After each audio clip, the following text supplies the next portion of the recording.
ഗുഹ അടയ്ക്കാനുള്ള ഉറപ്പ് കല്ലിനുണ്ടോയെന്ന് നോക്കണം. തട്ടി നോക്കിയാൽ അറിയാം. ടക് ടക്. നല്ല കല്ല, ഇതു മതി. എന്താ, കല്ല് പൊട്ടിച്ചു കളിക്കുകയാണോ?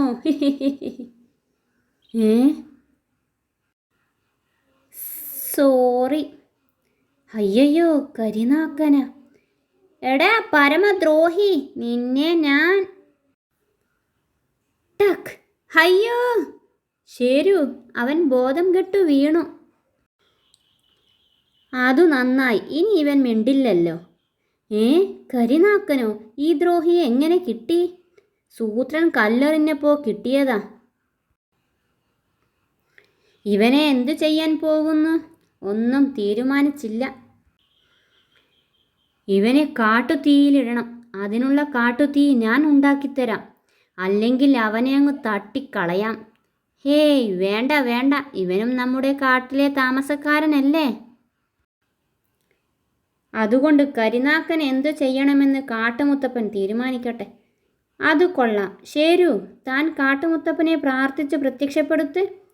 പ്രാർത്ഥനകളൊക്കെ ഓർമ്മയുണ്ടല്ലോ അല്ലേ? പുലികൾ വിളിച്ചാൽ ദേഹം മുഴുവൻ പുള്ളികളിട്ടു വരുന്നവനെ.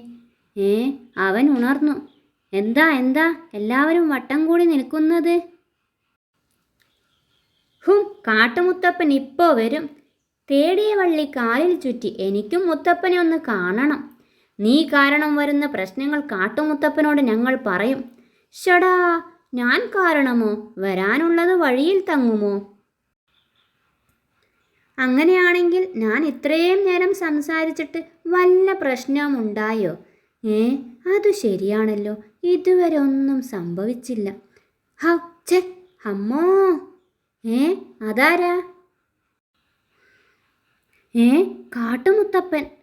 സോറി, വള്ളി കാലിൽ ചുറ്റി. അതുകൊണ്ട് ഞാൻ അങ്ങോട്ട് വരാനിരുന്ന വഴിയിൽ തങ്ങിപ്പോയി.